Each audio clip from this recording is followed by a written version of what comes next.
John chapter 18, I'm going to read verses 4 through 10.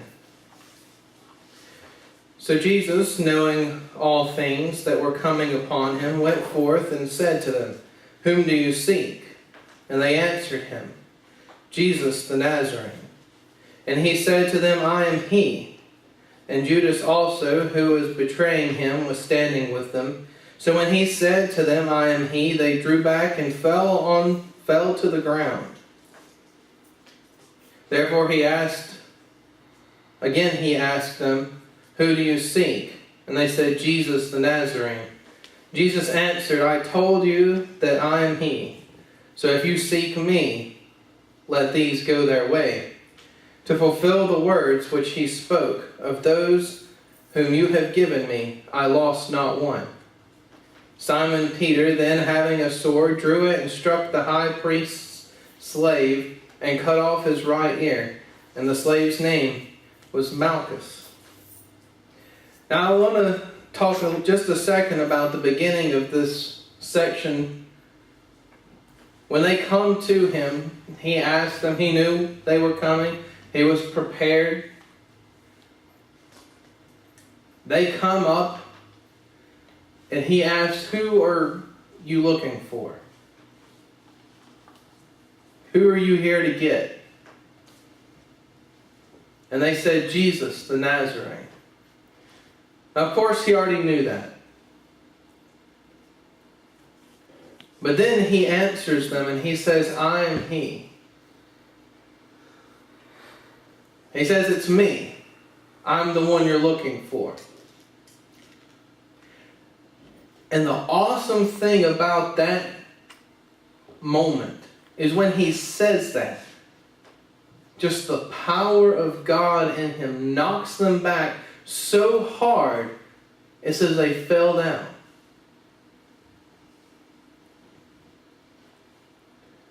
That's our God. That's the power of our God. Just him acknowledging that he is the one they were looking for. Just him saying, "I am he. I'm the one you've come to take away. I'm the one you've come to get." Knocked them down. We see throughout Scripture the power of Christ declaring who he was and the effect that it had on others, or just the realization of who he was, the effect that it had on others. We remember Legion. When Christ comes up to him, asks him who he is, and the answer was, "I am Legion, for we are many."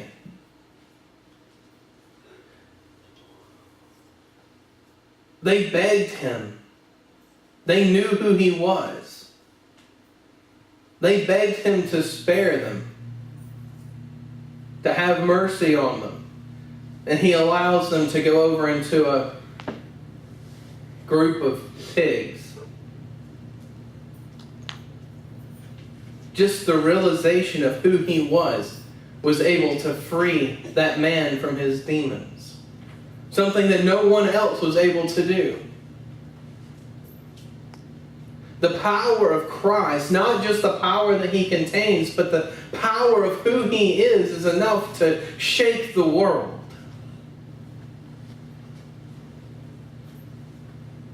He doesn't have to say anything special. He doesn't have to wave his hand or do anything magical or special. Just the fact that he is God, the creator of the universe, is enough power, enough majesty, enough... I just can't think of a word big enough to describe the awesomeness of him. But it's so much that just him being him can solve our problems. Just God being alongside of us, living inside of us, is enough that just that alone can help us out with our problems. calm our fears, give us that peace we talked about last week. Just God being God. Christ being Christ. I am He. And they're knocked back.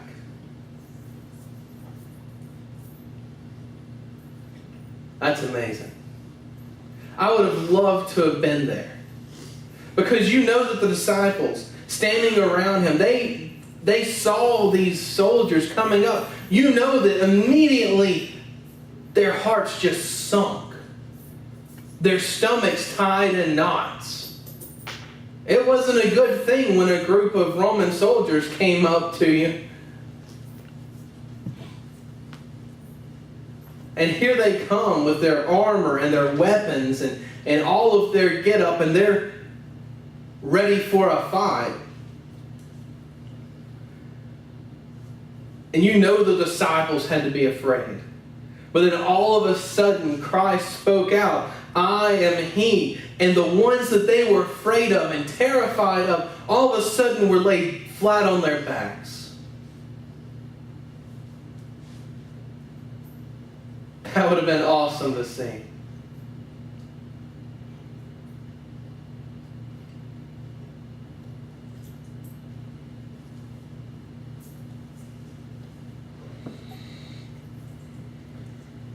God's power has the ability to flatten any enemy that comes our way. Any foe that rises up against us.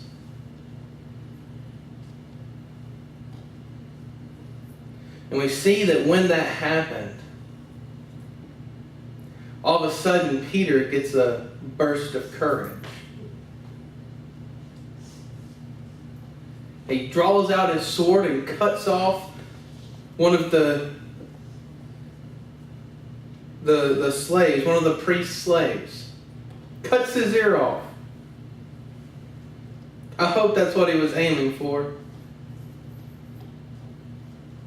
Otherwise, he shouldn't be carrying a sword. But cuts his ear off. All of a sudden, he's emboldened. He's seen the power of Christ. Just saying, I am He, knocking people down. He saw it. Now he's cut somebody's ear off. I guess if they can't hear where you're at, then they won't know what's coming.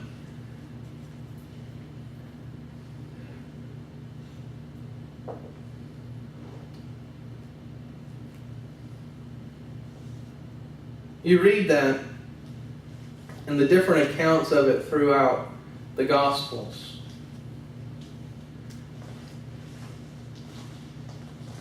And in the other Gospels, Matthew, Mark, and Luke, they just say one that was with him. They don't say who it was. Kind of like they're trying to protect Peter a little bit. Soften the blow for Peter. Be like, hold on, let's not be too hard on him. This was an embarrassing moment for Peter. John doesn't do that though. John says it was him. I'm telling on him right now.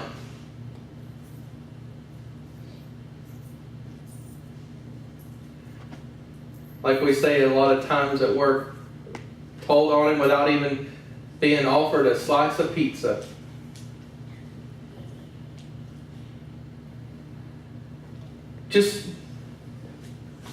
It was Peter. Peter's the one that cut his ear off.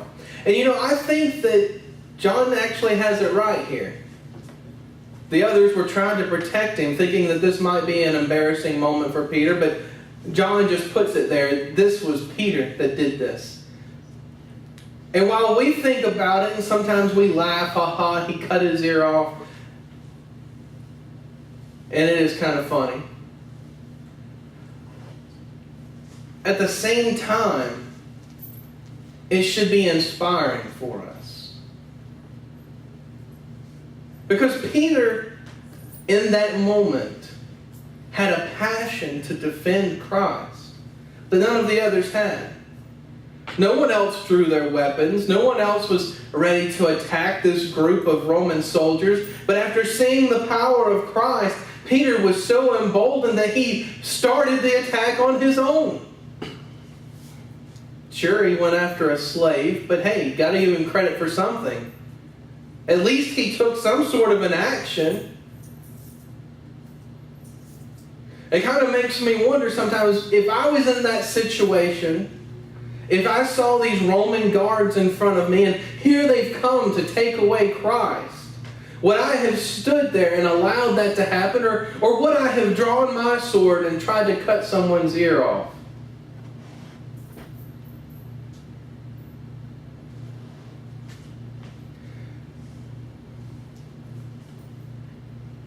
I think if we're honest with ourselves, that we're going to fall into the other category, of the ones that just stood there and watched it happen.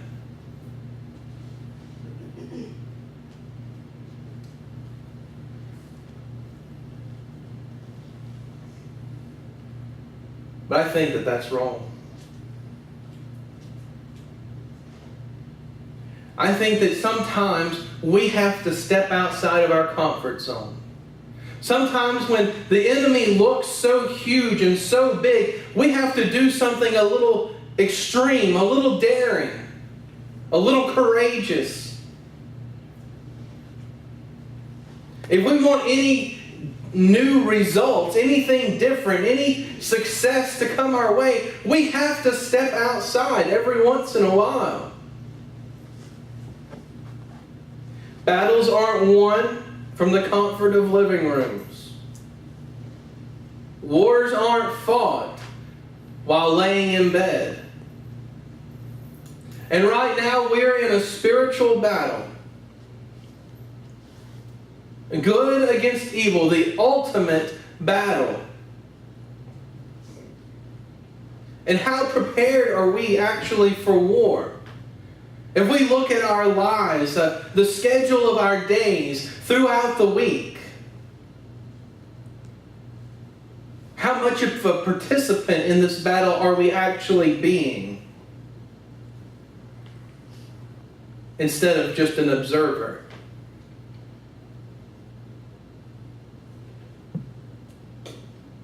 It's easy when big things happen for us to have that passion and fire for God that just boils up inside of us.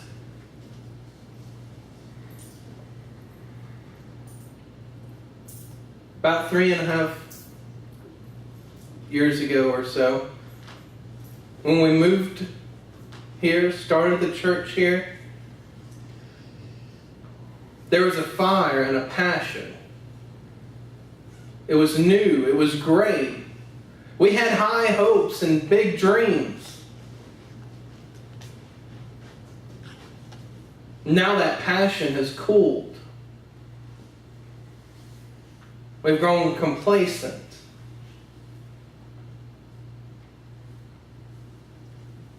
The same cooling that happened from when you first got saved. You were on fire and ready to tell the world about God. You're ready to do anything that He wanted you to do. At some point you probably said, God, if you send me to the mission field, I'll even go there. Even if it's Africa or some place that's really hot.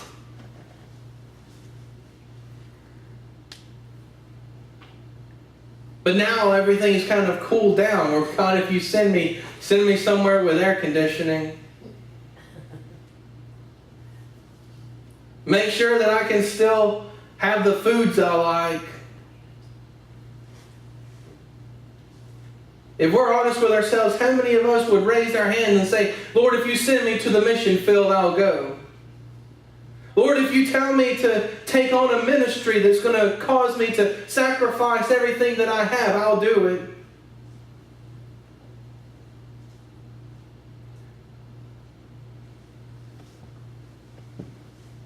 Now we live a life, a spiritual life, a religious life, where we're just hoping, God, don't make me talk to that person. You know I don't feel comfortable doing it.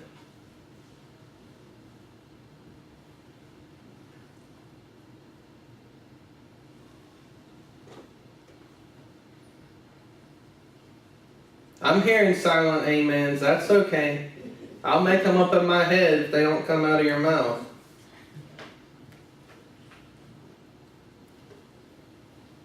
Where's the passion? Where's the fire? Where's the desire to serve God that we had before? We've seen the power of God, but our swords are still holstered. Our swords are still hanging there, swinging on our sides, collecting dust and rust. I think some of our swords have been hanging there so long, they might have rusted to the sheath. We may not be able to get it out. We need the fire back. We need the passion back. The thing that we had at the beginning that made us want to get up and fight for God, make us want to get up and make a difference and make a change and bring others to Christ and grow our ministry and do something amazing and let God use us in a way that we never imagined we could have been used before. We need that passion and that fire back. Because we're not getting it done sitting here. We can come to church every Sunday morning, every Sunday night. We can sit through whatever it is that's going on up here.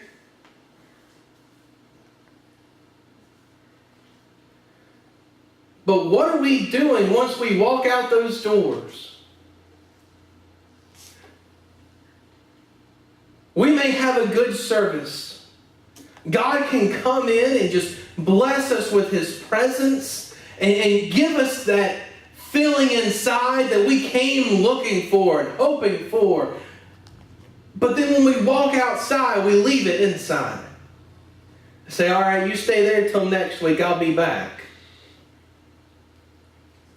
Sometimes we even get to the point where we'll say amen or help me or whatever it is, or cry or wave our hands or do something. We'll even come to that point. But once we walk outside the door,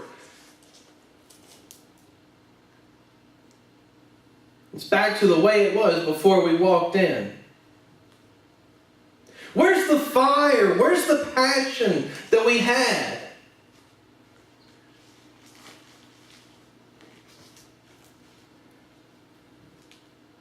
I've got news. God's here every week. We just don't notice Him because that's not what we came to see. Amen? Amen. I think that if we come to church ready and prepared and wanting and longing to see God's presence and see Him move and receive that blessing, every Sunday we can have that. We don't have to have a cold, dull Sunday. We can come and wake ourselves up and get ready for service.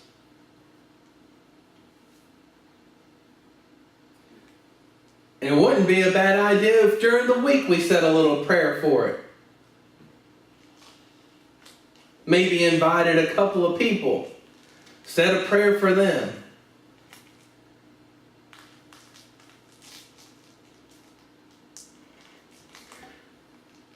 I've said it before, it's been said here many times.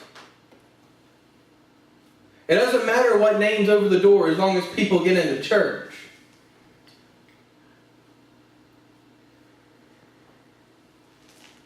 But if we're really out there fighting and winning souls for Christ, eventually they're going to come in that door.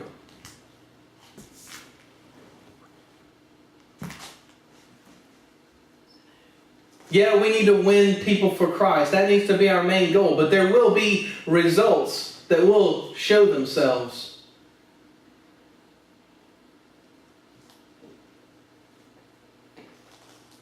I'm talking to myself just like I'm talking to you. Where's the fire? Where's the passion?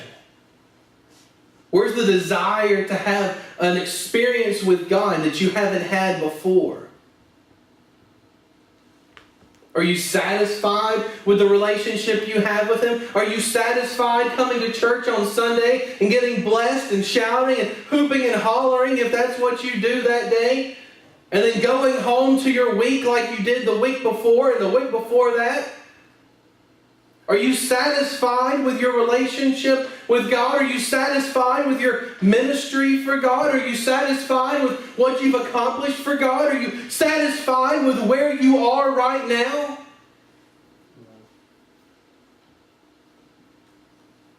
I hope and I pray that no one inside this building is satisfied with anything that they have in their life right now.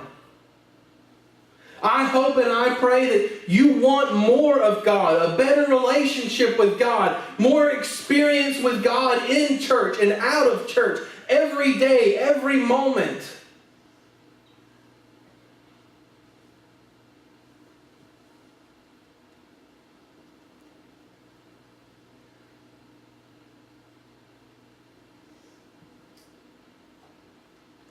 Speaking to the older people in the crowd, the more age-advanced ones,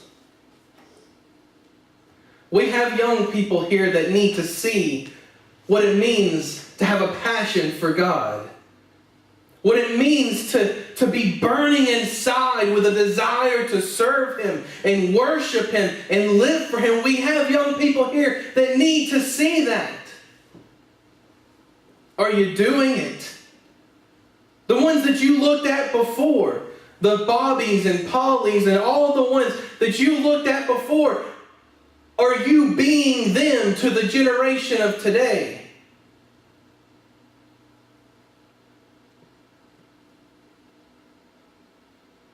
Or has Christianity in the older section become a shadow of its former self?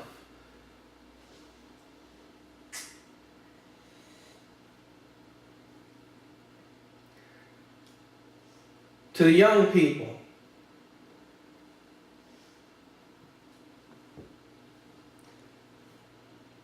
we have old people here that need to see a fire and a passion, a desire to serve God and to worship God.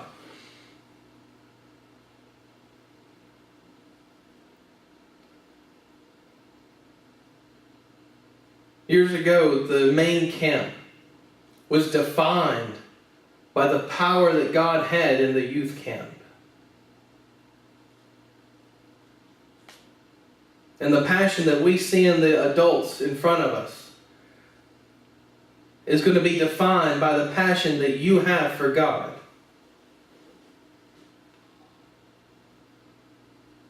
Are you setting an example?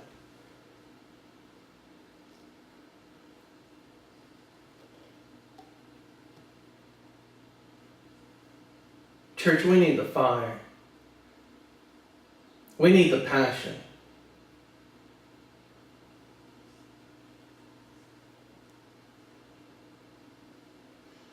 Don't look to someone else to set the standard. Don't look to someone else to carry the banner or wave the flag. Do it yourself. Do it yourself. No one here is going to help you have a better relationship with God. No one here is going to help you have a stronger passion for God. Just because someone else shouts and hollers doesn't make you a better person or a better Christian with a stronger relationship with God. You have to do it yourself. You don't like the way your life is going? Change it. Stop waiting for someone else to do it for you. You don't like the way that your relationship with God is going? Change it. Stop expecting someone else to change it for you. You don't like the way that your life is lined up with the will of God? Change it. Stop waiting for someone else to tell you what direction to go. We need to be men and women that are strong, that are Christians, that are true Christians, that have a strong relationship with God, and a fiery passion and desire to do what He wants us to do, to work as hard as we need to work to make His will be done.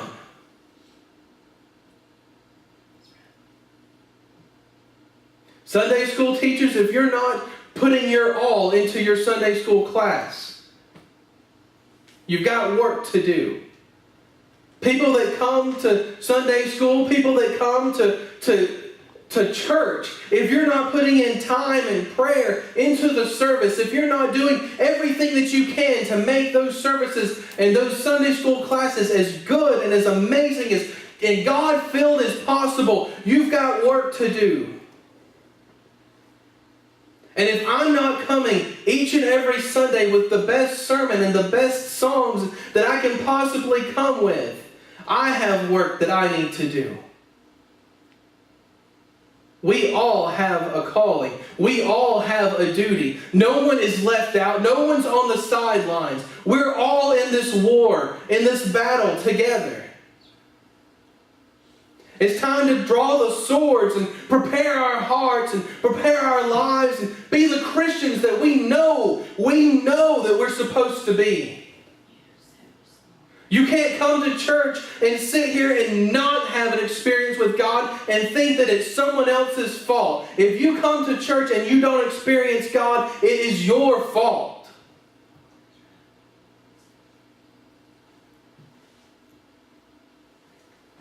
If you're teaching a class or me preaching a sermon, if you're not drawing closer or drawing others closer to God through those lessons and through those sermons, then you're not doing it right.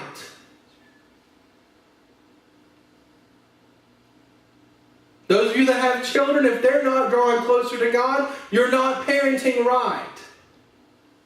Let's just be honest here. Kids, if you have friends and they're not drawing closer to God, you're not being good enough friends.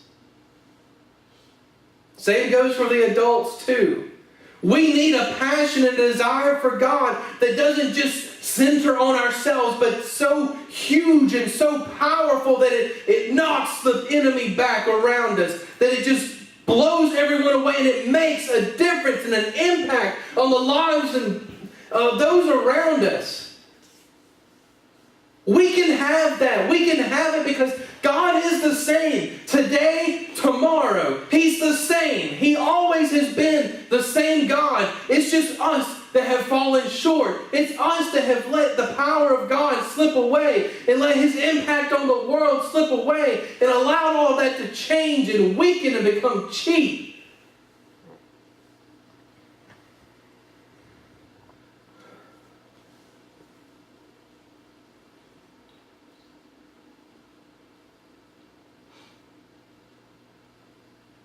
We are the church we are today, not because of God's blessing, but because of our apathy.